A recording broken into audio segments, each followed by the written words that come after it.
Shabbat Shalom mga kapatiran dito sa Assembly of Yahuwah Philippines at Shalom din po sa mga kapatiran na manunood or makikinig sa Republish.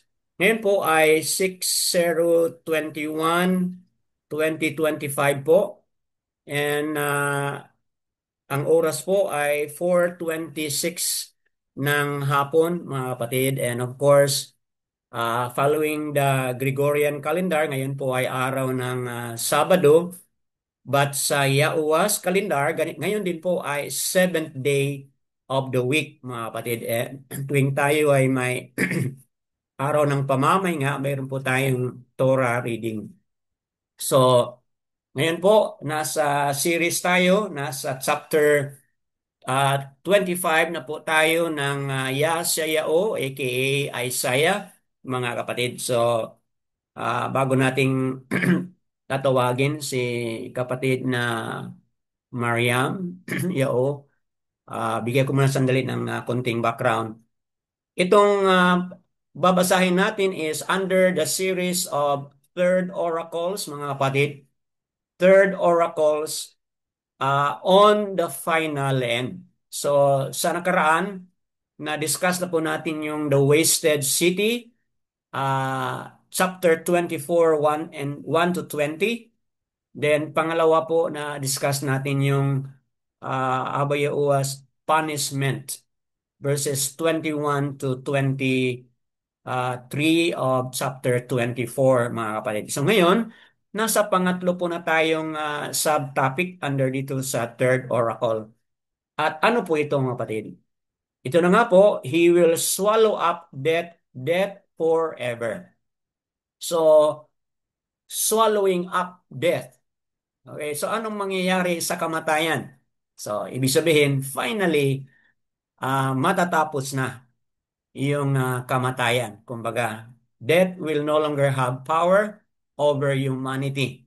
Ito po ay isang prophecy o propesya, mga kapatid, na someday, darating ang panahon na matatapos na ang kamatayan. So, come to think about it, ngayon sa ongoing conflict or war between Israel or Iran, mga kapatid, ang daming mga namamatay na, both dito banda sa Israel at doon sa Iran, mga kapatid. Ang daming mga namamatay and people are suffering, mga kapatid.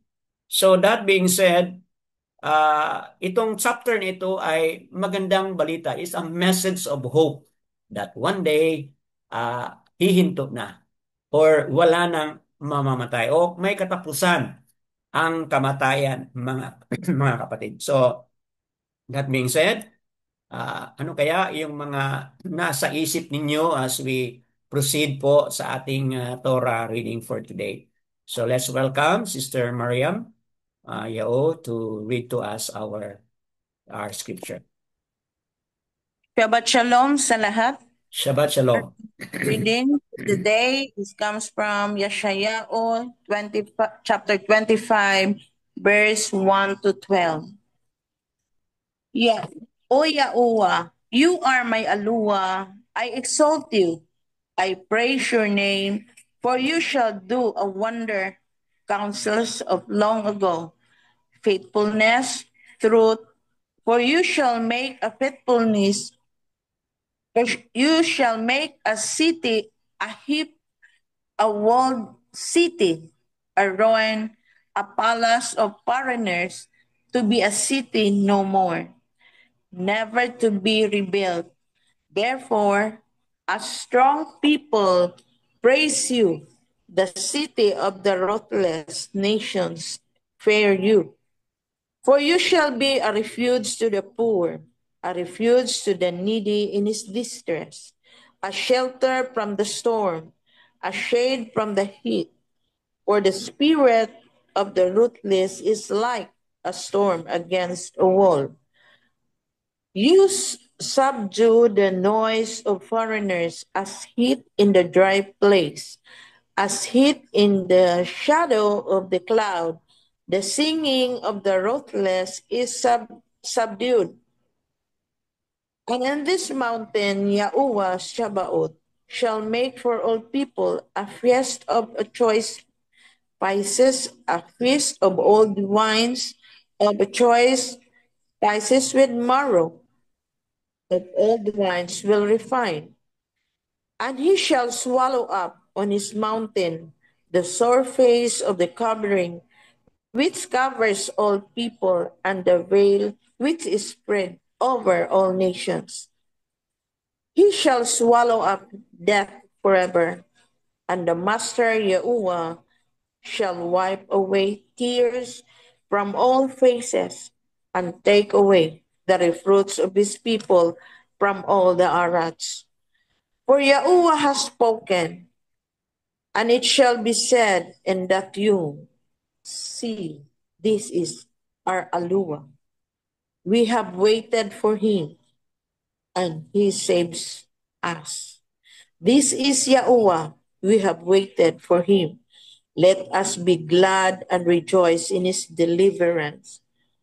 For the hand of Yahuwah rests on his mountain, and Moab is trodden down under him. As straw is trodden down in the water of a dunghill. And he shall spread out his hands in their midst, as he who swims spreads out his hands to swim. And he shall bring down their pride together with the skill of his hands, and the high stronghold of your walls he shall bring down, lay it low, leveled to the ground, down to the dust. Yada Yahuwah. Yada, yada yawa. So there are 12 mga kapatid, no? Napakagandang pagbasa, no, ng ating kapatid, Sister Mariam. So there are 12 na mga verses o mga talata. So dito natin nabasa ngayon at narinig, mga kapatid, nabasa at narinig natin na there is a celebration na nangyayari. Okay? Kaya yung na-highlight natin kanina na this is the day that Yahuwah has made. Dito nabanggit din uli, di ba, mga kapatid? And it shall be on the you.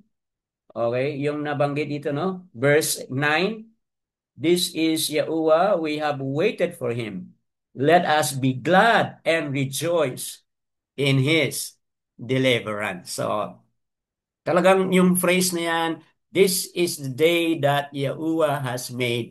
Let us rejoice and be glad in it. Something to do with salvation, mga kapatid, ang tinutukoy dyan. So, kaya the redeemed celebrate their liberation, and it is done and being done by Abba Yahuwah himself, mga kapatid, through sending his ban o his son, Yahushua, mga kapatid. So, batay sa chapter 24, verse 23, sa nakaraan, ito po yung pinaka-immediate na context. Okay, 24 verse 23, basahin ko po para makonect natin yung chapter 25. And the moon shall blush, and the sun shall be ashamed, for Yahuwah of hosts, o Chabot, shall reign on Mount Zion, and in Jerusalem, and before his elders in esteem. So, ito na nga po yung ating napag-usapan sa nakaraang Shabbat natin, mga kapatid, na kung saan doon sa bundok, doon sa Mount Zion, mga kapatid, Abba Yehoah will reign in Jerusalem before his elders, mga kapatid, in esteemed. So, yan po ang ending sa verse chapter 25 at 24. And dito natin makikita, mga kapatid, na uh, there is indeed a celebration that is going on. Kasi doon sa context natin, Abba Yehoah is already reigning, okay, doon sa Mount Zion, at ang kanyang mga elders who are esteemed are also singing. Ano yung mga kinakanta nila, mga kapatid? They are singing songs of praise and adoration, mga kapatid. So, yan po ang ating na-highlight sa nakaraan. So now, connecting it to chapter 25, mga kapatid, verses 1 to 4 ng chapter 25, kung isummarize po natin yan, is about human tyranny is overthrown by Abba Yahuwah himself, mga kapatid. Yung human tyranny. So, ibig sabihin, yung grabing mga ah, karumaldumal na mga gawa ng tao, darating ang panahon na yan po ay talagang hihinto na or overthrown, mga kapatid. Hihinto na or overthrown by Abba Yahuwah himself, mga kapatid. Okay? So, now, let's look at verse 1, alimbawa. Sa verse 1, malinaw po, mga kapatid, sa verse 1, sa nabasa na kanina, na Abba Yahuwah, meron siyang kakayahan to control yung worldwide. Kumbaga, ang scope dito sa kanyang control ay buong arats, mga kapatid. Nga kung saan ang redemption na pinag-usapan natin ay hindi lang pala ito talking or referring to the nation of Yasharal, mga kapatid, but even the entire humanity. So, look at verse 1 again and appreciate it. O Yahuwah, you are my Alua. I exalt you, I praise your name, for you shall do a wonder counsels of long ago, trustworthiness and truth. So, makikita natin dito na yung pagpuri kay Abba Yahuwah dahil sa ano po, tinasabi dito yung wonder, yung wonderful things na kanyang ginawa. Sa Hallelujah Scripture, wonder counsels.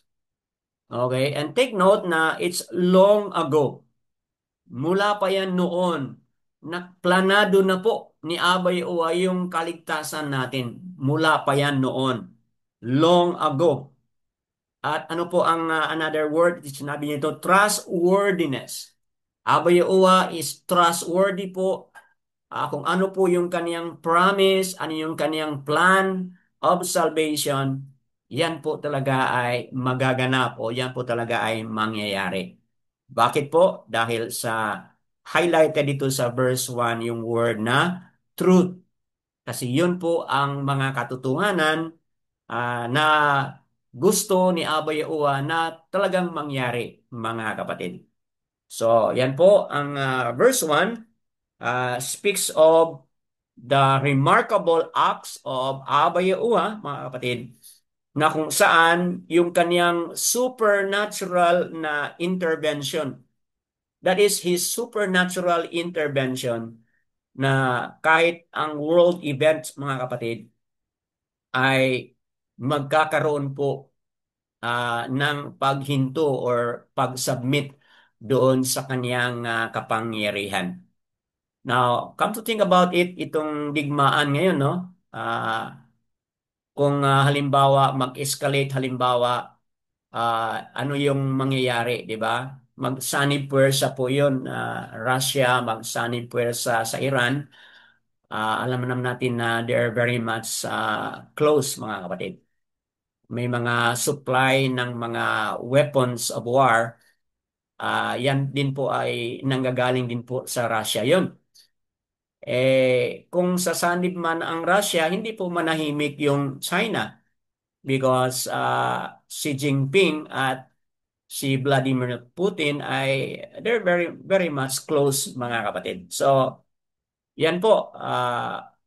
But please take note na kahit anuman ang mga declaration ni Trump, mga kapatid, kung gagawin man niya o hindi, please take note na Abayawa, meron po siyang kapangyarihan na hawak ni Abayawa, kontrolado po ni Abayawa ang buong pangyayari even in human history or events that is taking place in the planet Earth, mga kapatid, o in the arats, kumbaga, mga kapatid. So, yan po ay malinaw mula dito sa verse 1 na merong wonder counsels o wonderful things na gagawin ni Abba Yahuwah, mga kapatid. So, yan po ayon sa Hebrew pala o pele kung sa modern na pagkabasa, yan po sa Yehudyat ay pala, mga kapatid.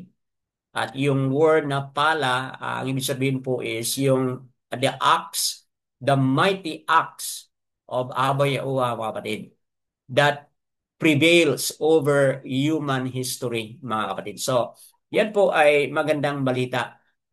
Lalo na ngayon, there is an ongoing war and conflict dyan sa Middle East, mga kapatid. So, that being said, hinto muna ako, mga kapatid, as a backgrounder lang muna yon or as an introduction lang muna yon. Then, so, ibigay ko muna sa inyo ang panahon, mga kapatid, kung ano po yung mga research, ano po inyong mga nabasa, at ano po inyong mga natuklasan dito sa mga talata na ito na you would like to highlight as well at magiging bahagi din po sa ating teaching video na ito. Anyone po would like to share something? Please unmute. Go ahead po, Sister Bakar, Asya Yao, Sister Tessie. Go ahead. Um, yun na nga sa nasabi mo, Brother Dan, na sa previous chapter 24, mabasa natin ang judgment ni Abba Yahuwah at ang kanyang galit, the wrath of Abba Yahuwah. Pero dito sa chapter 15, maraming magagandang mga pangyayari dito 15 na o makikita natin, 25? mababasa natin. Sister, 15 Makita or natin chapter 25? dito sa chapter 25, Okay. makikita natin dito ang yun na, sabi mo, Yahweh's promise of hope, deliverance, salvation, salvation for His people, at may rejoicing, may celebration of may feast of old wines, at may mga praises dito for Abba Yahuwah. At saka Yahweh's promise of deliverance because they waited for His coming. Mababasa natin dito sa verse 9. Dito sa verse 9 na sasabihin ko po, babasahin ko po ang verse 9. Sabi po dito na, and it shall be said in that day, see, this is our Alwayam. We have waited for him, and he saves us. This is Yahuwah. We have waited for him. Let us be glad and rejoice in his deliverance. Kaya,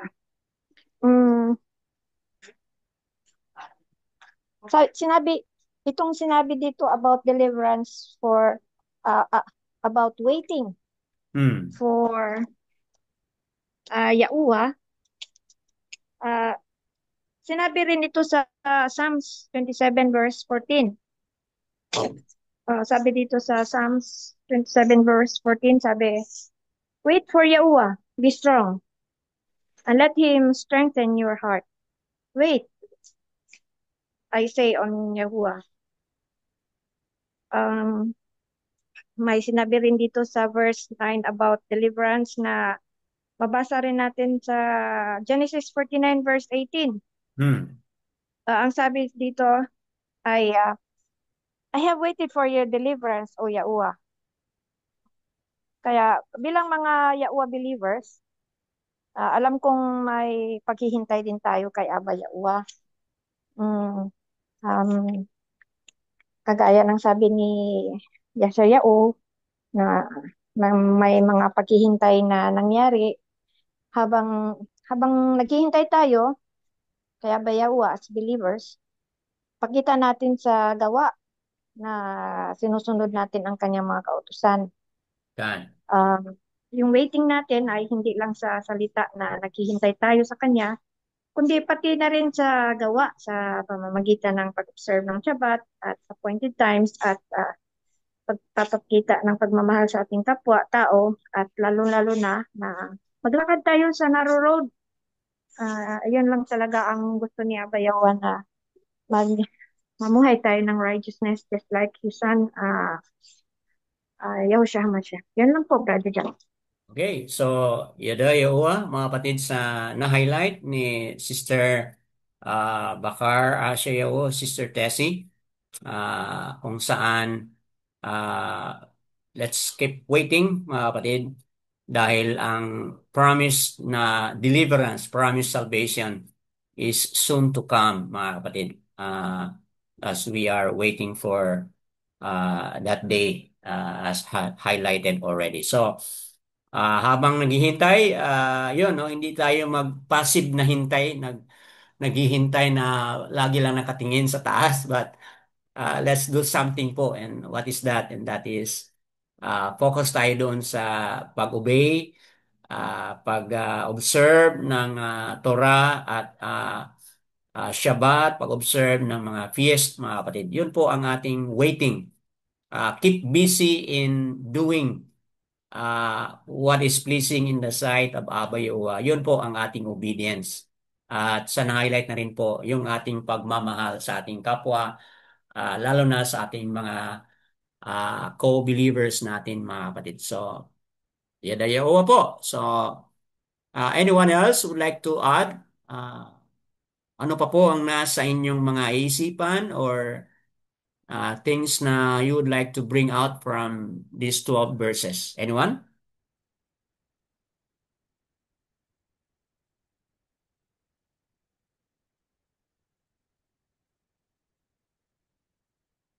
Do you have something else to share? Paki-unmute lang po and then share or tell us what is in your heart.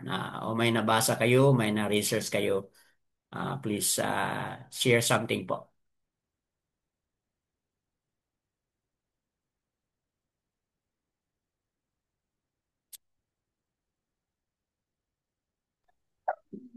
Who would like to break the silence? Kindly unmute lang mga kapatid and then share. Brother Dan? Oh yes, Brother Jeffrey, go Yes, ahead po. share lang po. Oh, yes, go ahead po. Actually, nang isang araw ko, hinahanap ko yung definition between will and shall. So, yung shall po na mababasa natin sa Bible, it's actually ang sabi, it's yung shall. Dahil nasa contracts din po ako dati, ginagamit namin yung shall as an obligatory function ba. So, ibig sabihin, like, pag may nababasa tayo rito, katulad po, for you shall be a refuge to the poor.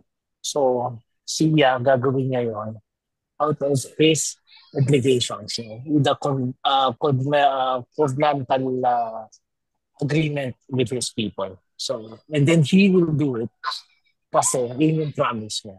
So, that's why, kung makikita mo yung shall, it's out of obligations. Yun yung covenant nila between yung covenant is an agreement between two people, no? So pareho sila may commitment, no? So sinisita ko natin, so talagang mangyayari at mangyayari. So kaya kung nababasa ko po yung siya, sa akin ang ganda, napakaganda yung Very word niya. meaningful. Very meaningful. Mangyayari at mangyayari siya. Opo. So it will come to pass. So, yun lang po. Okay. So, wonderful additional, mga kapatid, na highlighting itong word na shall. Okay, dito sa... Okay nga, marami itong mga word na shall dito. Shall do a wonder, dyan sa verse 1. Verse 2, shall make a city, a heap, a walled city, a ruined palace. Okay, nandyan yung shall. Verse 4, you shall be a refuge to the poor. So, wonderful word na na-highlight no, ni Brother Geoffrey, mga kapatid, na kung saan, yeah, verse 7, and he shall swallow up. So, maraming mga shall dito, no? Uh, Giving a promise kung ano po yung kanyang gagawin. And maganda yung na-highlight ni Brother Geoffrey na ang pinaka-essence dito sa word na shall is talagang ano kung ano yung agreement doon sa contract, no? Ginamit ni Brother Geoffrey yung example niya sa contract. Kung ano yung agreement doon sa contract in which sa atin po ano yung agreement ni Abba Yahuwah with us doon sa kaniyang covenant, talagang ano po, talagang mangyayari po. Okay? Kung ano yung nakasaad, kumbaga, doon sa kaniyang sa ating pakikipag tipan o sa ating covenant relationship kay Abayo ay talagang mangyayari po, mga kapatid. So, yan po. And dito sa na-highlight kanina ni Sister Bakar Asayao, this is really a message of hope, mga kapatid. Kung ano man po yung nakalaan doon sa covenant o doon sa message of hope, talagang mangyayari, mga kapatid. Kaya lang, there is also an element of waiting, okay? Kasi diyan po sa paghintay, diyan po ma-test yung ating, ano po, yung ating endurance, okay? Diyan po matest ang ating patience at diyan po matest ang ating ano po, yung ating character and so on and so forth. So, that being said, okay, this is really an encouragement to all mga kapatid na kung kayo man po ay nanglulupaypay na or nanghihina na mga kapatid, hold on tayo no kasi sa word na na-highlight ni Brother Jeffrey yung shall give us the assurance po na talagang kung ano yung mensahe dito, gagawin talaga ni Abba Yahuwah, mga kapatid. So, Yada Yahuwah, umabot na tayo ng 16 dito ngayon, all esteem and praises po. Dito na yung mga family ni Sister Lorraine, Brother Kevin, Sister Nicole, dito na, Yada Yahuwah. Of course, yung iba rin na bagong dumating, all esteem po and praises kay Abba Yahuwah. So nasa Yesayao 25 mga kapatid, we are ongoing po ang ating sharing dito. Yesayao, Isaiah 25. Okay po, anyone else? Dalawa na ang ating kapatid na nag-share. So sino pa po? Please unmute lang and then yes, go ahead, Sister Asara Bachao, you wanna share something? Sige po, Brother Dan. Go ahead. Dito po ako sa Isaiah 25:3. Okay, verse 3, okay. Apo, ang sinabi po dito, therefore a strong people praise you, the city of the powerful nations revere you. Hmm. Di ba, Brother Dan, may mga nation, it doesn't mean a country. It is a group of people that speak same language, have the Hmm. same idea. For example, mga big brothers. Di ba, Yeah. Brother Dan, they Opo. don't believe in Yahuwah. They have their own, what's this? They believe in their own power, Hmm. uh, wealth, and everything that they think that they can conquer the world. They can Hmm. conquer the whole nation. And makita natin what's been happening now sa mga pinag-aral natin. Uh, ang mga government ngayon is hindi natin alam kung sila under sa mga big brothers, po, Brother Dan. Opo. So, parang sa atin, parang wala na talaga. So, Yahuwah is really just. He is, he is fair to everyone. Hmm. Kaya, bibigyan niya ng pagkataon na yung mga nations na yun, yung mga strong nations na akala natin ngayon ay wala nang, may pagkakataon po pala sila na Hmm. mabigyan ng hope. So, parang masabi ito, oh, Yahuwah, you're really amazing kasi nagpe-pray tayo na ah, yung mga taong ito ay makakilala sa kanya. And Oo. Yahuwah has planned for them na sinabi niya na Tama. dito sa 3, it describes, di ba, Opo. future na yung mga powerful nations Hmm. ay i-acknowledge nila and i-honor si Yahuwah. And that means, Brother Dan, it signifies a shift, from opposition Hmm. to reverence and Correct. respect of Yahuwah. Na it indicates na talagang si Yahuwah is ultimate authority over all Hmm. nations. Makilala siya talaga in the long run. When Hmm. is that time? It will be the perfect time of Yahuwah.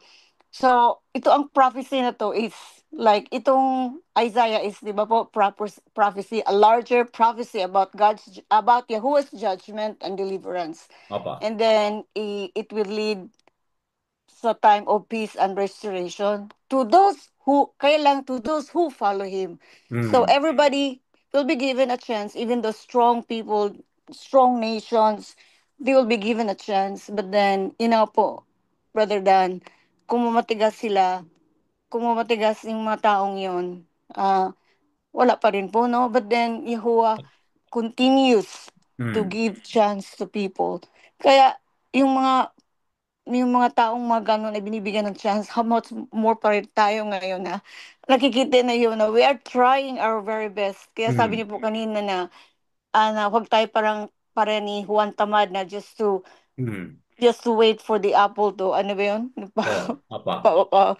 Nag-fall down. So, ang gagawin pala natin, we always should have joy in our heart to continue this Hmm. journey, continue to do what Jehovah wants us to do. Hmm. Kasi dapat may joy po tayo, brother. Kasi pag walang joy, there will be no endurance po. Yung Tama. parang akala natin, ito suffer. Yung joy, kasi pag wala akong joy, we will not endure it, po, brother. Then Hmm. joy that comes from Yahuwah, so we could continue to obey Him Hmm. and to be always with Him. To be, para sa kanya sa journey na binigay niya sa atin ngayon. Kaya, he is really fair at Yahuwah is really wonderful, amazing. Steam po para sa kanya kasi He gives everything, He gives hope to anybody. Wow. Yun lang po, Brother Dan. Ida tayo. Ano yun po?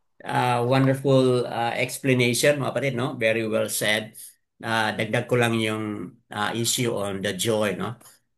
Totoo yun na kanina na-highlight natin yung joy, no? Doon sa Tahaliam 118, highlight natin yung verse 26, 24 ba yun? This is the day that Yahuwah has made. Let us rejoice, no? Dito sa na-highlight na rin ni Sister Bakar sa Yao kanina na sa verse 9, no, na talks about uh, let us be glad, no, and rejoice in His deliverance. So na-highlight na ngayon na-emphasize ni Sister Sarah na kailangan natin yung joy kasi yun ang ating strength, no? Habang nagpapaliwanag ka, naalala ko itong celebration na meron sila ni Nehemiah noon na parang nasa anong chapter ito sa Nehemiah, no? Na for the joy of Yahuwah is our strength. Saan ito banda? Ah, Parang nasa Nehemiah. Ah, Naalala ninyo mga kapatid? Anyone would like to search that? The joy of Yahuwah is our strength. It's somewhere in Nehemiah, Nehemiah. Brother Dan. Ano po? Nehemiah 8:10. Okay, Nehemiah chapter 8 verse 10, no? To give a clear verse doon sa idea na banggit na ni Sister Azra Batcheo. Nehemiah chapter 8 verse 10, mga kapatid, sinabi dito, and he said to them, go and eat the fatness, drink the sweet, and send portion to those for whom none is prepared. For this is Kodas to our Yahuwah or to our sovereign, do not be sad, for the joy of Yahuwah is your strength. So, totoo yung na-highlight ni Sister Sarah kanina, mga kapatid, na sa ating journey, sa ating paghintay, dapat yung element of joy ay dapat nandyan. Because yung joy na yan, it brings excitement, and once excitement is on, mga kapatid, anong mangyari? In the practical sense, ano po, once you are joyful, yung ating katawan, ano pong mangyayari sa ating physical body? Mag-release po ng happy hormone na sinasabi nila. Yung masaya na hormone kasi may mga hormone ang ating katawan. And ma-stir up po yun kapag meron tayong excitement, meron tayong joy and gladness, mga kapatid. So kaya mula mismo sa Nehemiah chapter 8 verse 10, for the joy of Yahuwah is our strength. So yung ating tuwa, ang ating saya, mga kapatid, is talagang naka-zoom in tayo doon sa kay Abba Yahuwah. Once we have that connection kay Abba Yahuwah, then magkakaroon tayo ng lakas, mga kapatid. So, kung ano man yung ating mga hamon, we can have the extra strength, mga kapatid, na labanan or mag-endure tayo, mga kapatid, because of the strength brought about by the joy, mga kapatid, that we have. So, that's something na we need to think about, mga kapatid, na instead pala mag-worry tayo. Siyempre, no, kung sino mang hindi mag-worry sa digmaan ngayon, di ba, mga kapatid? Sino bang hindi pwedeng mag-worry dito sa digmaan ngayon? So, instead na mag-wallow tayo doon sa ating worry and anxiety, instead, mga kapatid, let's be joyful, let's be excited because what Abba Yahuwah promised, surely and certainly gagawin niya po yan, mga kapatid. So, nawa, yan ay nagbigay na po ng inspiration sa ating lahat. Yada Yahuwah. Okay, anyone else? Kindly unmute po and then share what is that in your heart.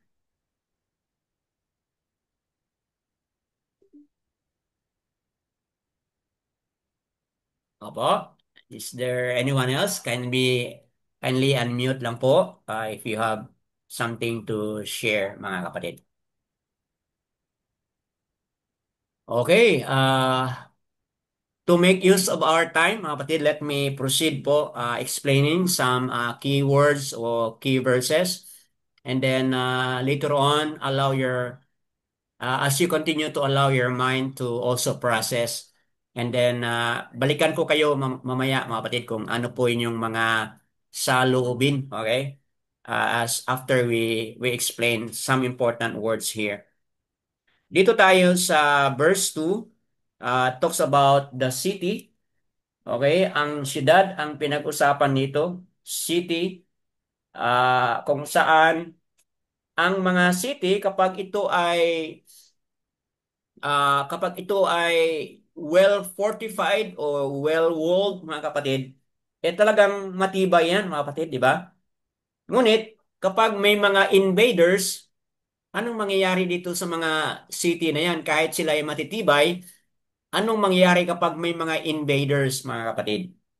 Lalo na kapag foreign invaders. O, di ba? Talagang, ano po, masisira yan.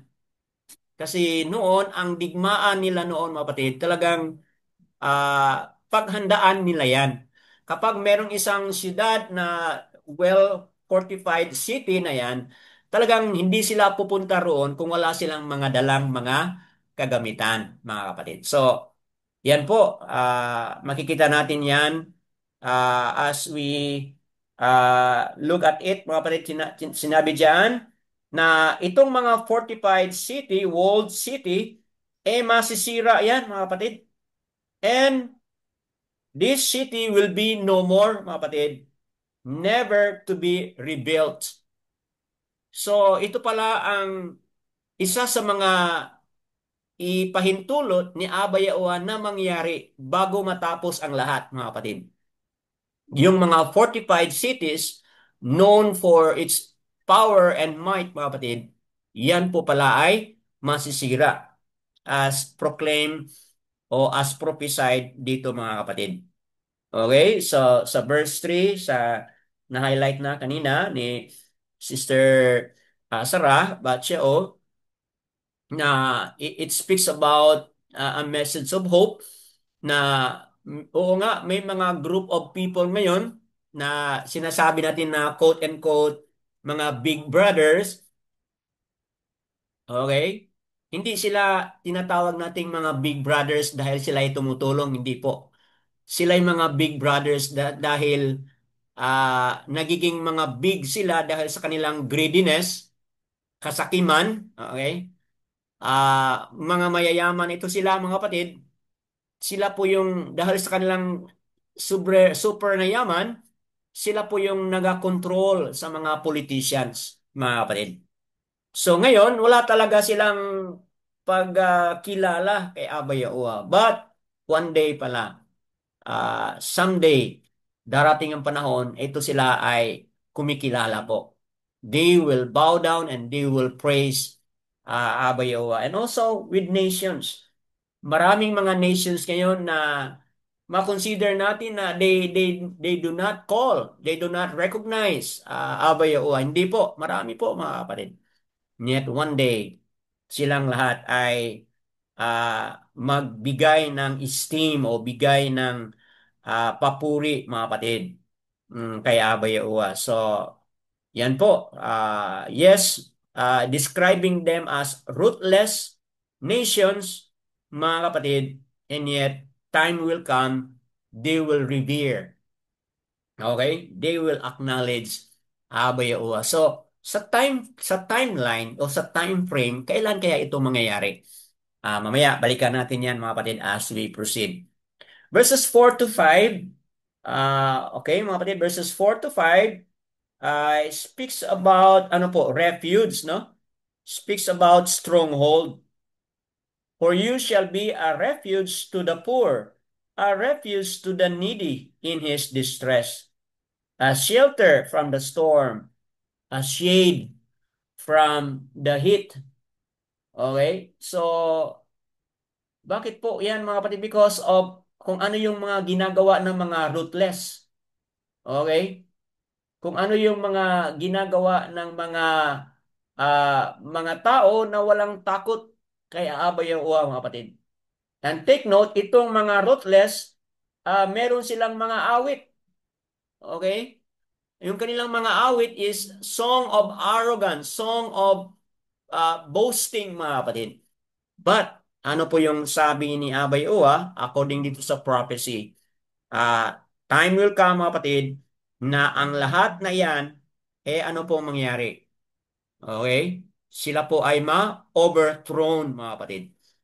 Sa final day o sa final triumph, mga kapatid, itong lahat ay they will be overthrown. Why? Because Abba Yahuwah becomes a refuge, a stronghold to the poor, mga kapatid. Bakit mahalaga po yung phrase na stronghold o a refuge to the poor? Refuge to the needy. Di ba opposite po doon sa mga strong people and strong nation? So, bakit po mahalaga yung word na poor? Anong naalala po ninyo doon, mga kapatid, sa Matat Yaot chapter 5?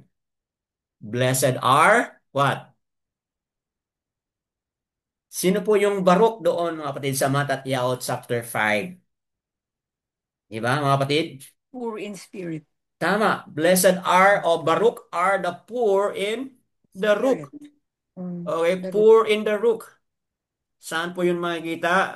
Matat Yaot chapter 5. Mm. Okay.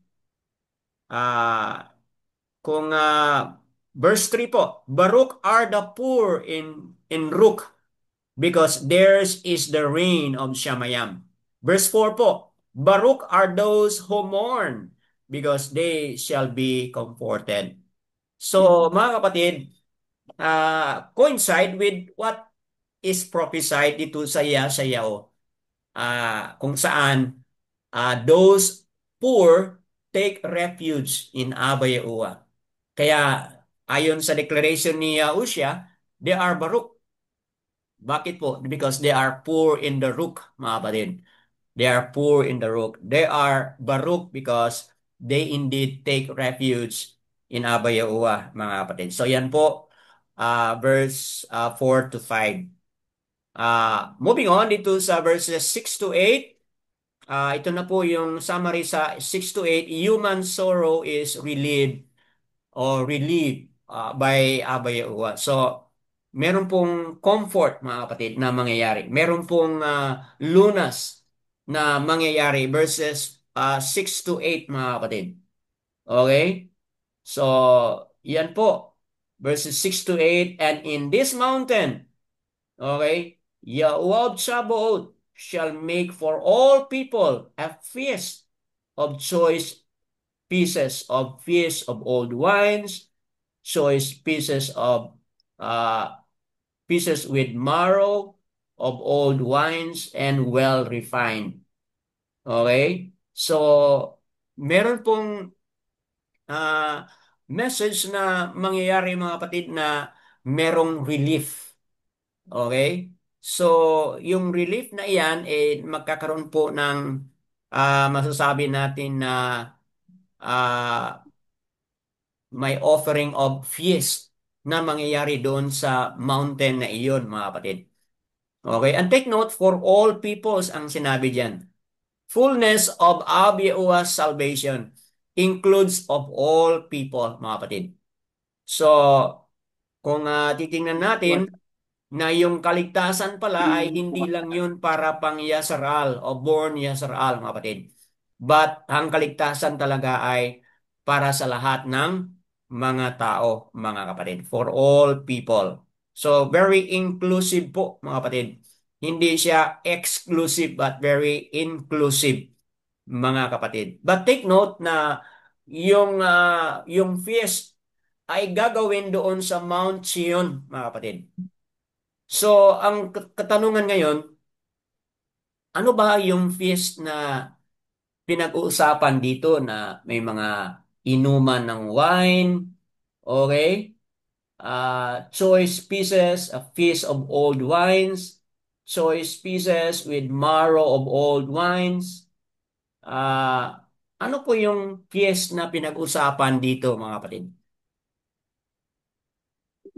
Mga kapatid, ah tiningnan natin ito na ito pala ay has something to do, mga kapatid. Kasi nga, ang pinag-usapan natin dito is yung final end, di ba? This prophecy mula pa sa chapter 24, we are talking about the final end, mga kapatid. Okay? Na ang tinutukoy dito sa final end, mga kapatid, is that ito pala ang feast na ito na pinag-usapan dito sa Yesaya, mga kapatid, chapter 25, verse 6 and 7, is yung wedding, mga kapatid. Anong wedding ang mangyayari dito? Saan ito mangyayari o saan gaganapin? According sa time frame ni Abba Yahuwah, saan pong wedding ang mangyayari na yan? Saang feast mangyayari yan? Which is gagawin doon sa Mount Zion. Can somebody go to Revelation o Kazon 19 verse 9? Nandiyan po, mga kapatid. Kazon or Revelation 19 verse 9. Okay po? Can somebody go and read Kazon or Revelation 19 verse 9? Ano pong nakasabi dyan, mga kapatid? Can somebody read Kazon 19 verse 9? Meron. And Go ahead po. and Yes. he said to me, "Right, Baruch are those who have been called to the marriage supper of the Lamb." And he said to me, "These are the true words of Elohim." Okay, so Baruch are those who have been called to To the the marriage. marriage supper of the Lamb. Okay, marriage supper, mga kapatid. Na itong nabanggit dito ni Abba Yahuwah through the prophet Yesaya, chapter 25 verses 6 and 7 is about, mga kapatid, the marriage supper of the Lamb. Walang iba kung ibang tinutukoy, si Yahushua yan po, mga kapatid. So, ibig sabihin, after Yahushua comes, okay, magkakaroon po ng wedding.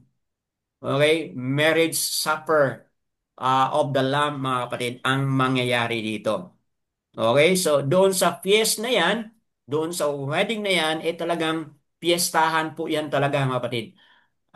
dito sa nabanggit ni Yesayao, yung mga old wines talagang iserve, mga kapatid, sa panahon na iyan as part of the feast in Mount Zion, mga kapatid. So, yan po ay something to look forward, mga kapatid, na kung saan ang kaniyang sangkatauhan magiging bahagi po dito sa feast na yan, mga kapatid. Okay? Okay, moving on tayo sa verse 7, mga kapatid, ng Yesayao chapter 25, verse 7. So ano pong nakasabi sa verse 7, mga kapatid? And he shall swallow up on this mountain the surface of the covering which covers all people, and the veil which is spread over all nations, mga kapatid. So, ano po yung sinasabi dito na it talks about yung covering, mga kapatid. Covering and the veil speaks of the promise na aalisin na po yung kamatayan, mga kapatid. Yun po ang tinutukoy dito, na aalisin na po yung kamatayan because of this covering and because of this veil, mga kapatid, na kung saan yung kamatayan na yan ang naging talagang naging malaking problema sa sangkatauhan mula pa sa panahon ni Adan. Bakit po? Dahil yun po ay consequence sa kasalanan ni Adan, mga kapatid, mula pa sa Genesis o Bereshit chapter 3 verse 17. Sabi po ni Abba Yahuwah doon na kapag kakain ka nito, you shall surely die. So kaya, dahil doon, mga kapatid, ang kamatayan ay naging consequence din po doon sa ating kasalanan. So, ang mangyari, there is what we call the promise covering. Okay? He shall swallow up on this mountain the surface of the covering which covers all people, and the veil which is spread over all nations. So, ang mangyayari pala dito, mga kapatid, is i-remove na po ah yung problem ng kamatayan is i-remove na po, mga kapatid. Okay? So, yan po ay something na looking forward, mga kapatid. Kasi yun po ay curse of the sin.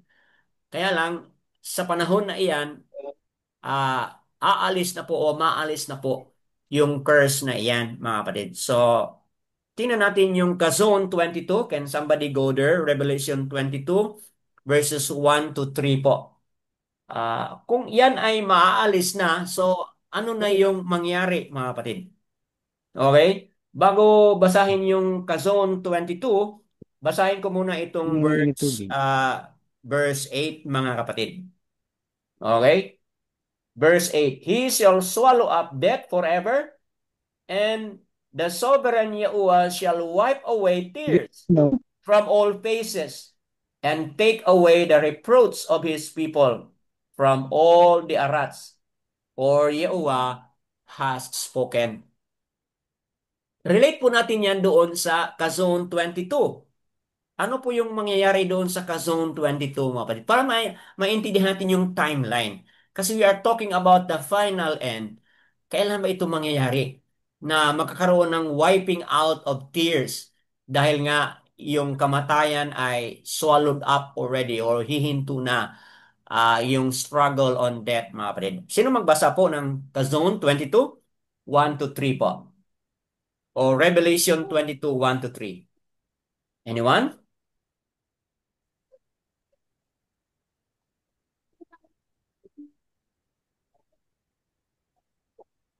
Kindly go there and read, mga kapatid. Okay, ako na lang pa. Oh, go ahead po, Brother Geoffrey. Thank you. Okay, Revelations 22, verse 1. And he showed me a river of water of life, clear as crystal, coming from the throne of Elohim and of the Lamb. Verse 2, in the middle of its tree, and on either side of the river was the tree of life, which bore 12 fruits, each tree yielding its fruit every month, and the leaves of the tree were for the healing of the nations. Verse 3, and no longer shall there be any curse, and the throne of Elohim and of the Lamb shall be in it, and his servants shall serve him. Wow. So, Ganun. ano po yung mangyayari dyan mga kapatid? Abba Yahuwah po will reign, no? With his people. Okay, yung curse, wala nang curse doon mga kapatid. Okay? And ayan, makikita natin mga kapatid, no, na mawala na yung curse at ano yung gagawin niya? Okay? Tears will be wiped away. He will wipe away tears, mga kapatid. Okay? Saan banda yung wipe away tears, no? Hindi natin nabasa diyan. Okay? Okay, nandito pala mga kapatid sa chapter 21. Okay, nandito po yung tears wipe away. Chapter 21 verse 4, and Alua or Aluayam shall wipe away every tear from their eyes. 21 po verse 4. Not mourning, okay, nor mourning nor crying, and there shall be no more pain, for the former have passed away. Wow, mga kapatid, no more curse doon at no more tears kasi everything will be wiped away, mga kapatid. So, yan po ang something na we look forward, mga kapatid, na kung sa panahon ngayon nandiyon yung struggle ng kamatayan, tears, and all yung struggles at iba pa, one day, yung lahat na yan ay going to be swallowed up. Meaning, it going to be stopped, mga kapatid. One day, itong lahat na ito ay hihinto na, mga kapatid. Okay? So, yan po ay mahalaga na ating maintindihan, lalo na sa ating journey ngayon, mga kapatid. So, we have to understand that. Okay? Yung palang nabasa ni Brother Jeffrey is about removing the curse, mga kapatid. Okay? Removing the curse of death, the curse of sin, mga kapatid. Completely doon sa Kazone 22, 1 to 3, nabasa na kanina doon ni Brother Geoffrey na mawawala na yung curse of sin, mga kapatid. Okay? At dito sa chapter 21 verse 4, okay, He will swallow up death. Balik tayo sa verse 8 na nabasa na kanina. He will swallow up death forever. Okay? And their tears will be wiped away. Also in reference to Kazon 21 verse 4 kanina mga kapatid. So, this is a promise that someday, people of Ab Yahuwah no longer be subject to death. People of Ab Yahuwah will no longer be subject to pain, mga kapatid. Bakit po? Kasi nga, sinabi doon sa chapter 25 verse 8 na He will wipe away their tears. Ito rin po ay nabanggit muli dito sa Kazon or Revelation 21 verse 4 na He will wipe away their tears. So, ibig sabihin, no more pain, no more sadness, mga kapatid. Time will come po. Darating po yan, mga kapatid. So, kumbaga, hintayin natin or abangan natin, mga kapatid, because it will come. So, it will really come, mga kapatid. Okay? Verses 9 to 12, isummarize po natin yan sa Isaiah o Yesaya 24, 9 to 12. It speaks of human pride. Okay? Being humbled by Abba Yahuwah, mga kapatid. Okay? 9 to 12. And it shall be said in that day, see, this is our Alua, or this is our Aluayam. We have waited for him, and he saves us. This is Yahuwah, we have waited for him. Let us be glad and rejoice in his deliverance.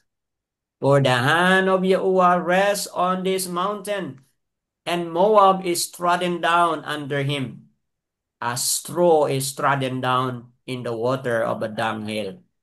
And he shall spread out his hands in their midst as he who swims spreads out his hands to swim. And he shall bring down their pride together. See, mga kapatid, yung pride ng tao, pride ng mga strong people, pride ng strong nation will one day be put down, mga kapatid. And one day, they are going to surrender, mga kapatid. Verse 12, and the high stronghold of your walls he shall bring down. See? Ano po yung pinaka-strong city, strong-walled city? Anong mangyari? Shall be bring down. He shall bring down. Lay it low, labeled to the ground, down to the dust. So, ibig sabihin mga kapatid, kung meron mang tao or bansa or siyudad, mga kapatid, na whose heart is full of pride and arrogance, mga kapatid, one day, okay, one day po, mga kapatid, itong lahat na ito ay is going to be leveled to the ground, mga kapatid. At anong time frame po ang ating inihintay? Balik tayo doon sa Kazon, mga kapatid. Where one day, Abba Yahuwah will reign together with His people. And ano po? Nations will recognize. Nations will bow down, mga kapatid, before Abba Yahuwah as sovereign of all, mga kapatid. So, yan po ay isang mensahe na kapag titingin tayo at manunood tayo what's going on, parang maglulupay-pay tayo kasi nga yung mga masasama, yung mga very powerful, yung mga very strong, these are people who are what? Who don't obey, who don't follow. These are people who are violators of Abba Yahuwah's command, mga kapatid. And yet, one day, ito sila ay yuyuko. Ito sila ay mag-humble down, mga kapatid.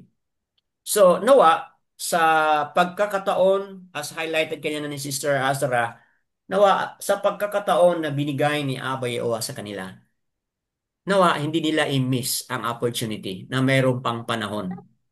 Because whether kagustuhan nila o hindi, time will come, all of them will bow down. All of us, both the strong and the weak, will bow down before Abba Yahuwah, mga kapatid. So, yan po. Ano po inyong mga saloobin? Ano po inyong mga pagmuni-muni, mga kapatid? I'll give you time to share also what is in your heart, mga kapatid.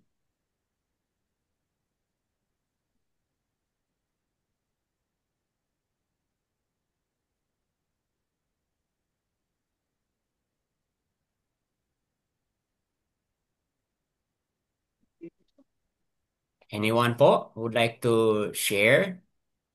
Ano po yung mga nasa inyong mga puso at isipan, mga kapatid? Something that you wanna share? Please unmute po. Yes, go ahead, Sister Caitlin. Sister Zakia Amitza, you wanna share something po? Brother Junicio, go ahead po. You wanna share something? Brother Junicio, go ahead. Brother Dan, Opo. so hindi ko akalain na unmute mo dito eh. Sa akin, Brother Dan, yung sabing mawala yung pag tuligsa, yung pag ano sa ni Abaya Uwa sa mga katauhan, Hmm. yun ang mangyari kung ah, ang bagong Jerusalem na sinasabi ay pababa na mula sa Samayem. Akan. Yun na talaga makamtan natin ang totoong tagumpay na Yan. Po. tagal-tagal na hinihintay natin. So, yun ay mangyari yun. Talagang mangyari yun. pagdating ng panahon Tamang na panahon po. ito'y tamang panahon. Hmm. Yun lang nga, brother. Opo. So, what an assurance, no? Ang highlight Yun Opo, yadayawa, na-highlight ni Brother Genesio yung timeline, no? Na abangan natin yung bagong Jerusalem, okay? Bagong Arats na ibababa, mga kapatid, ayon doon sa Kazon o Revelation. Talagang yun ang abangan natin kasi po once yun ay mangyari, then wala na po, it's the end. It's the end sa lahat ng ating mga kahirapan, mga kapatid. So, and of course, prior dyan is yung pagbalik po ni Yahushua. Chapter 19, mangyayari yung wedding ng Revelation, mga kapatid. Then, chapter 21, yun, no? Bababa yung Shamayam. O nga, no? Kasi after the wedding, of Yahushua, mga kapatid, meron pa pong 1,000 years na manahan tayo. Okay? Then after 1,000 years, i-let go si Satan at mag-gather pa siya, no? At magkakaroon pa ng digmaan. Yun ang pinaka-last na digmaan. Sana highlight natin doon sa Yakasakal, Battle of Gog and Magog po yun, which is nabanggit na rin po dito sa Kazon chapter 20, verse 8, no? Na Gog and Magog yung battle na mangyayari between after 1,000 years, when Satan is released, mga kapatid. Okay, he will gather his people and then yun, mangyari. Chapter 20 verse 9 po yan. After that, be the white throne judgment na, mga kapatid. After dyan, ang lahat ay mag-appear na sa white throne judgment. And of course, once na matapos na yung white throne judgment, then comes chapter 21, mga kapatid, yan po ang pagbaba na ng New Shamayam, New Arats, and New Jerusalem. And yun na nga, tears will be wiped out kasi that's the end of all pain and death and suffering. That's the end, mga kapatid. So, abangan natin yan. Yan ay sure and steadfast gagawin ni Abba Yahuwah ayon doon sa kaniyang prophecy, mga kapatid. Yada Yahuwah. Let's hear from Sister Cheryl. Parang nag-unmute ka kanina. You wanna share something? Or si Zakia Amatza o Sister Caitlin? Sino po sa inyo?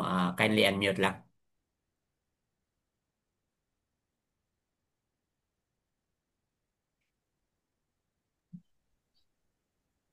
Okay? Don't be ashamed po. Paki-unmute lang and then share ang ano yung mga saloobin ninyo or nasa inyong mga puso, mga kapatid. Speak it out and share. Yes, go ahead, Brother Geoffrey. Go ahead po. Ito po ulit. Opo, go ahead po.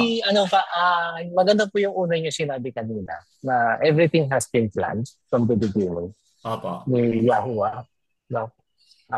Since nung nag-fall si Adan, nakaplano na. So, dito nga ko lang po according sa akin pagkakaintindi sa buong plano ni Yahuwah. So, yung covenant ni Yahuwah sa Yeshua, no? Yung pagbigay niya ng tabernacle dito sa lupa. Di ba, it is an exact replicate ng tabernacle sa langit. Shamayam, opo. Yeah. Which is exactly yung pagkaka-operate nito is sa akin pagkakaintindi po is the same na na-operate ito sa heaven. Sa Mayin. So showing na yung high priest ang magde-deliver mag-perform nito, which is si Yahushua. Akan, opo. Di ba? Then, pinakikita sa atin. So, sa akin po, in short, ang gusto ko pong sabihin is, lahat po ng binigay ni Yahuwah sa atin na instructions sa Torah is actually a revelation. How he will redeem his people. Mm. yung sa buong mundo, Mm. humanity, Opo. no? So yung sa pagde-delegate ng high priest, yung kanyang tawag dito is yung duties Mm. as a high priest na nagre-reflect actually to our Messiah, kay Yahushua. And for me, si Yahushua ang nagre-represent kay Yahuwah in the Mm. flesh because Opo. Yahuwah is invisible Elohim. Hindi Opo. natin siya nakikita. So ang kanyang son, which is Yahushua, is ang kanyang high priest. And actually, I believe na in-anoint siya from the beginning as a high priest. Mm. Kasi nga dahil sa nag-exist na yung heavenly tabernacle prior pa maipakita kay Moses eh. You know, Tama. so it is a training for us to see, Mm. kumbaga para makita natin how Yahuwah operates or yung pattern niya how to Mm. save those people. So and then Yahushua came to redeem us. And dahil sa tree ay kailangan mangyari because for me uh, correct me if I'm wrong or hindi tayo align din sa is because for the reason na deliverse ni Yahuwah yung northern tribe. Mm. So for that reason, Deuteronomy 24, alam niyo po yung law of the marriage, no? Law of divorce, yung wife is mawawala lang sa law ng kanyang former husband pag namatay yung husband. So even though yung wife is nakapangasawa pa or napakasalan ng pangalawang husband niya is yung law ng kanyang first husband is carry pa eh. So, Mm. this is the reason why yung wife hindi pwedeng bumalik sa kanyang former or sa kanyang first husband, Husband. Opo. which is Mm. ang sabi ng scripture is an abomination. Mm. So nung na-divorce ni Yahuwah yung northern tribe dahil sa kanilang adulterous uh, pagiging adulterous is siya ngayon i-reveal ni Yahuwah. So by showing, I mean, by the Torah itself, doon natin makikita. Doon sa Deuteronomy 24 is kailangan mamatay ni Yahushua para makakawala sa loob has ng Northern Tribe, and then Mm. they can redeem him. Kasi, di ba, void na eh. Yung unang agreement or unang contract. And then, this is the reason why we need to remarry again kay Mm. Yahushua sa Revelation na pinakita natin sa Book of Revelation. Mm. So, actually, yun po yung inaanak ko po is yung promises ni Yahuwah, yung pattern na ipinakikita niya sa atin. Ito po yung Torah. Ito po yung practice sa atin. This is a training for us Mm. to see, to reveal kung ano yung plano talaga ni Yahuwah. To reveal His people first, yung Yasharon, and then again, yung Gentiles, which is Mm. to be grafted into the kingdom. So yun na parang sa akin na is napakaganda. It's a love story actually for me. Sa isa. And then yung promise niya, yung sabi ko nga sa inyo na Yahuwah is obliged to perform his part of the agreement. Si Abraham number 1 na pinaramis Mm. niya na he will save his people. So kaya kailangan madala si Yahushua pumunta to die sa cross sa tree Mm. for us to be redeemed. So yun lang po. Sana po nasundan niyo yung Yeah. yung Opo. aking pagkakaano. Ayun po. Beautiful or wonderful connection no doon sa Revelation 19 kung bakit merong wedding. Okay, very much well explained doon sa na-highlight mo doon sa Dabariam 24 1 to 4 no 1 to 3. It's a very good connection kung saan uh, o nga, may divorce na nangyayari, no? Divorce his people because of their lawless act, no? Especially pointing to the northern tribe. Kaya hindi sila nakabalik, di ba? The northern tribe, hindi sila nakabalik. And when Yahushua came, hinanap niya, di ba? I came to seek the lost tribe of Yasharal o Israel, which is referring to the northern tribe yan.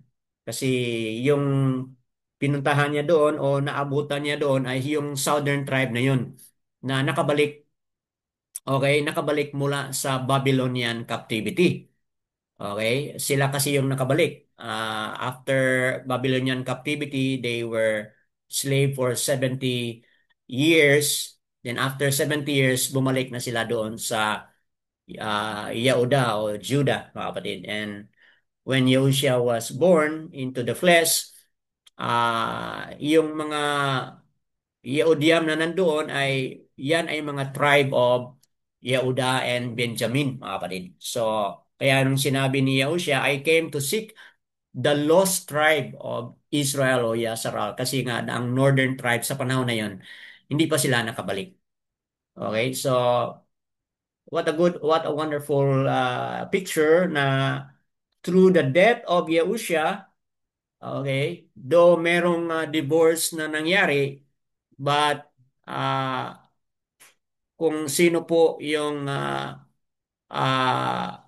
magsangguni o magsang-ayon doon sa kaniyang panawagan, kasi ating paniniwala mga kapatid na repentance pa rin is the key to restoration po. Okay? Oh, dumating na si Brother Dimitrio. Repentance pa rin po mga kapatid ang ating key dito. In all our understanding, common talaga mga kapatid na the key to restoration is repentance mga kapatid. Yes, may binigay ni Abba Yahuwah na chance na ang lahat ay masali po dito sa kaligtasan. Ngunit ang hinihingi pa rin ni Abba Yahuwah through Yahushua ay yung repentance. Bakit po mahalaga yon? Kasi highlighted doon sa declaration ni Matat Iao, declaration ni Yochanan the Immerser, Matat Iao chapter 3 verse 12. Okay, repent. Okay, ang pinag-usapan doon ay repentance. For the reign of Yahuwah is at hand. Yun po, no? Matat Iao chapter 3 verse 12. Okay. Hindi po verse 12. Nandito po sa Mattatyaw chapter 3 verse 2 saying, repent for the reign of Shamayam has come near. Yochanan the Immerser po ang nag-declare dito. Repentance, sabi niya. Repent for the reign of Shamayam is at hand. Ganon din po ang declaration nung nagmula na si Yahushua mag-preach, mga kapatid. Mattatyaw chapter 4 verse 12, ganon din po ang kanyang declaration. Okay? Mattatyaw chapter 4. Okay, hindi pala sa verse 12. Mattatyaw chapter 4 verse 17. Matthew 4:17. From that time Yahushua began to proclaim and say, repent, for the reign of Shamayam has drawn near. So, itong dalawang mga preacher, Yochanan the Immerser, ganun ang kanyang preaching. Repent, for the reign of Shamayam is at hand. Yahushua declaring sa panahon na iyon, chapter 4 verse 17 ng Matthew, ganun din po ang kanyang declaration. Repent, for the reign of Yahuwah has come. So, i-connect natin doon sa na-highlight ni Brother Geoffrey. That was a very enlightening explanation kasi magtaka tayo, bakit pa magkakaroon pa ng wedding?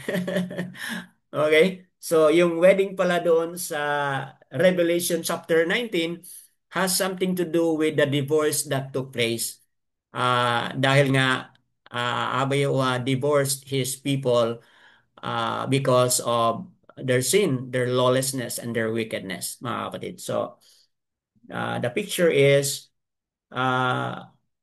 kailangan magkakaroon ng wedding.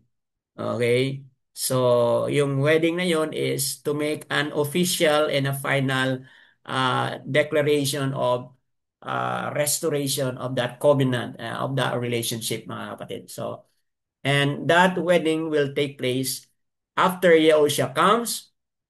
Okay, sa feast na po natin mga kapatid, balikan natin yung feast. Yung panglimang feast natin ay ano po yun? Trumpet, tama po ba? Okay, trumpet po. 10 days after the trumpet feast, anong mangyari po after 10 days? 10 days ba?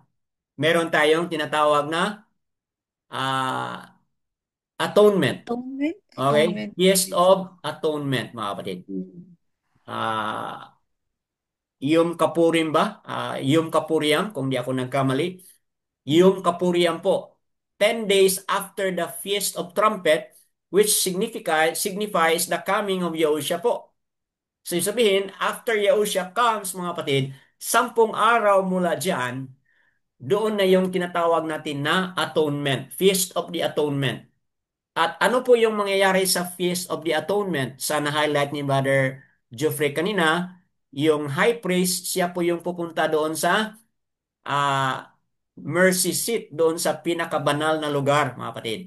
Pupunta po yung high priest doon at doon po siya mag-sprinkle ng blood doon sa mercy seat ni Abba Yahuwah, mga kapatid. Which is, magtama yung explanation ni Brother Geoffrey na it also reflects of the pattern happening in Shamayam. Na in which, when Yahushua died, mga kapatid, sino po yung nagdala doon sa blood ni Yahushua na na-spill doon sa kahoy? Ruk Hakados, kung basahin natin yung Hebrews, mga kapatid. It was the Ruk Hakados who brought that blood and sprinkled it in the mercy seat of Shamayam, mga kapatid. Mercy seat of Abba Yahuwah doon sa kanyang tabernacle in which nandoon po sa Shamayam, mga kapatid. So, that being said, yung atonement na yan na pinag-usapan natin, which is 10 days after the Feast of Trumpet, follows the atonement, Feast of Kapuriam, mga kapatid. Nina-highlight po natin yung word doon na final verdict.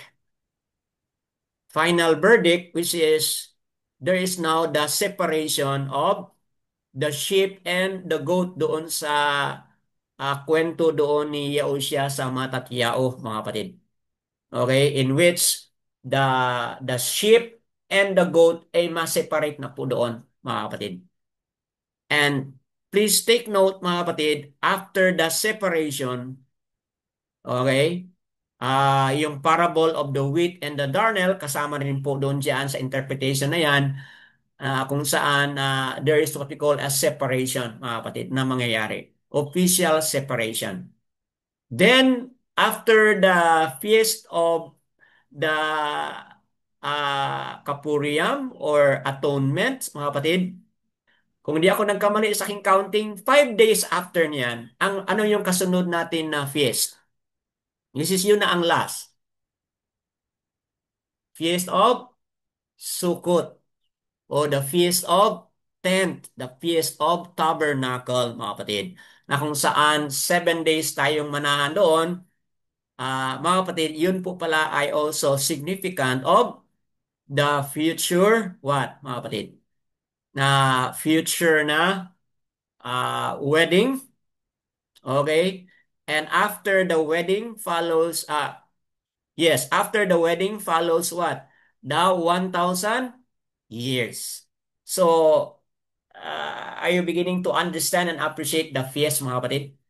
Na itong feast natin has something to do with also with our understanding of the timeline, kung ano yung mga mangyayari ayon sa pagpapaliwanag ng Kazon or Revelation, mga kapatid. So, wow. So, yada yo, ano, naging excited ako tuloy, no, doon sa paliwanag ni Brother Geoffrey na kung saan na-appreciate natin kung bakit meron mang wedding na gagawin and also reflected with our feast. Anyone would like to also share batay sa mga na-share na po? Anyone would like to contribute or dagdag or paliwanag, whatever? Shabbat Shalom, Brother Demetrio. We're so happy na dumating ka na safely mula sa long travel niyo po. Okay, anyone else, mga kapatid? Sino pa po? Sister Cheryl, parang nag-unmute ka kanina. You wanna share something? Kindly unmute lang po and share if there is something you wanna share. Sister Zakia meets Za, if you wanna share something po. Sister Lorraine, Sister Aliana, Sister Ahaba, nandito na si Sister Ahaba, Sister Corazon, Brother Pio, parang nag-unmute ka kanina. Please paki-unmute muli and then share if you have something. Or Sister Annabel ba yan? Go ahead po if you wish to share something. We cannot hear you. Wala lang, Brother Dan. Okay. Sige, salamat. Salamat po. Okay, anyone else? Mga kapatid?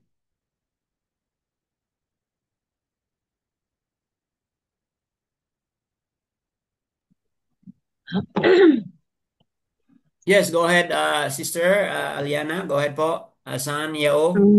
Shabbat Shalom sa Shabbat shalom. lahat. Opo. Share ko lang konti bro. Alright.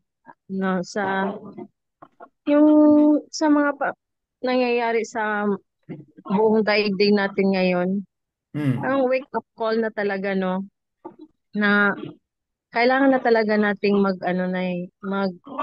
yun yung lalo tayong maging tapat or maging kay Yahuwah. Kan. Kasi kung titingnan mo yung mga kabilang mga yung parang ang gulo-gulo na nila eh. Hindi mo maintindihan kung anong gusto nilang mangyari. Pero sa kabila ng lahat, kasi kung babasahin naman natin dito sa scripture, yung sa Yeremiao, sinasabi naman talaga niya lahat doon na yung kung paano niya i-fall ang Babel. Kaya yung mga ibang mga nation na sumuway sa kanya. Yan. Para sa ating bilang isang mananampalataya kay Yahuwah, yung sa baga na natin yung nakikita na natin kung paano magtapos ang mundo, di ba? Bro, yung nakikita parang nandoon na tayo sa yung yung may kunting na malapit na talaga yung sa baga ito na yung siguro yung umpisa na lahat ng mga tao maging maging ano magising na ba? Magising na sa katotohanan. Lalo na sa US ngayon, parang ang gulo-gulo na rin nila. Opo. Kawawa talaga yung mga Palestinians. Kawawa yung nakikita mo yung mga powerful na mga bansa ngayon talagang ang nila, yung pride nila at saka yung mga arrogant, yung greed. Makikita mo talaga kung ano yung pinaglalaban nila, yung greed lang at saka power eh. Hindi nila pinapansin yung mga kawawang mga innocent people kagaya ng Palestine. Kaya nakakadurog ng puso. Sabi ko, si Yahuwah na lang talaga ang bahala kung ano. Kasi nasa kanya na yun. Siya yung may alam eh. Sabaga siya, may dahilan kung bakit nangyayari yan lahat eh.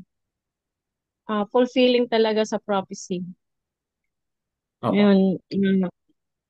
Yun lang, sa para sa akin, parang wala ka nang, kumbaga, wala ka na talagang maaasahan dito sa mundo na natin eh. Yun na lang, sige Yahuwah na lang talaga. Kung sa baga, His will be done. Opo. Mm-mm. So, kaya, okay po. So, Yadayawa. So, na-highlight kanina natin doon sa ating reading na Abba Yahuwah is the refuge of the poor and the needy. No? Yung kanina natin nabasa. So, Yung mga kawawang mga sibilyan, opo. mga So, bata, nakikita mo yung sa digmaan ngayon, talagang yung mga mahihina, yung mga weak ay very much affected. But Noah, napikit sila pero hindi naman siguro si Aba Yawa, nakikita niya yun yung mga Hmm. innocent na mga bata na kawawang kawawa. Ay, yun, si Aba Yawa na lang talaga yung dyan. Sabi siya na yung gumawa ng kung paano ang mga tao makilala siya. Ito Opo. na yung time siguro bro na magka, yun, maano talaga, makilala talaga si Aba Yahuwah sa buong mundo. Yan.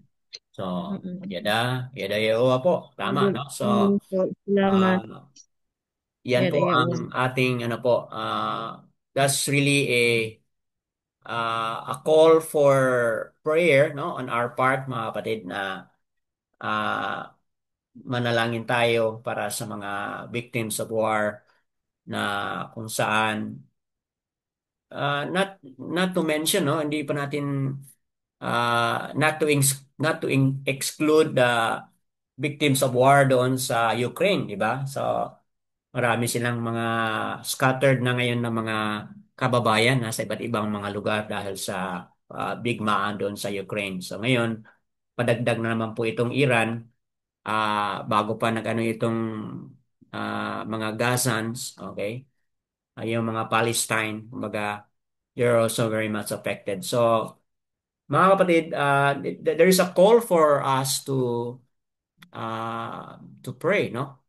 Pray for these affected people na nawa sa panahon ng kanilang mga paghihirap, nawa they would find, makita nila, masumpungan nila ang presensya ni Abba Yahuwah, mga kapatid, na siyang tutulong sa kanilang lahat. So, yada Yahuwah po, mga kapatid. So, yan. Anyone else would like to share kung ano yung mga saloobin ninyo, mga kapatid? What's in your heart? Please speak that out if there's something. Brother Yasar, Yao, you wanna share something? Sister Ahaba, Sister Amanoyana, Sister Tessie, you wanna add something pa? Or Brother Brother Dimitriu, you wish to add something? Sister Cheryl, Sister Lorraine, okay po. Kung wala na pong magdagdag, mga kapatid, ito na po yung ating let's end it, mga kapatid, by saying na mga kapatid na manunood sa Republish, whatever message na pangungusap ni Abay Owa sa inyo, mga kapatid, nawa, huwag ninyong patigasin ang inyong puso dahil sa panahon ngayon, kailangan makilala natin, mga kapatid, ang totoong pangalan. Ito po nga yung apat na mga titik. Ya, Ya or Yad, Hey, and Hey or Ha or Hey. Na kapag ating babasahin po yan, Ya-u-a.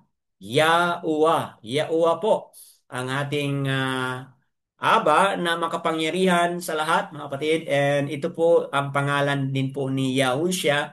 First three letters, ganun din po ang pangalan ni Yahushua sa pangalan ni Aba Yahuwah. Yaha-u. Okay, and then Shan, tsaka ayan. Shan with the sound of SH, ito with the sound of A. Kaya Yau-a. Yau-sya. Yau-sya po ang ating Misaya, ang ating tagapagligtas, at sa pamagitan ng kanyang mga salita at gawa nung siya na ipako sa kahoy, we are assured po of our atonement, of our forgiveness. So, kaya mga kapatid, kayong mga manunood sa Republish, it's good and it's wonderful na kilalanin natin ang totoong pangalan. Kasi diyan sa totoong pangalan, ay masumpungan po natin ang mas malalim pa na pag-unawa ng kanyang Torah, ng kanyang mga instruction, ng kanyang mga kautusan. Mas malalim pa ang ating pag-unawa, mga kapatid, kapag makilala na natin ang totoong pangalan. At siyempre, hindi lang kilalanin, but kailangan tayo magmahal at matakot at magsilbi po sa kaniyang pangalan, mga kapatid. Kasi yan po ang mahalaga. So, all esteem and praises and thanksgiving kay Abba Yahuwah sa kanyang mga salita at sa kanyang pangungusap sa bawat isa sa atin. Yada Yahuwah.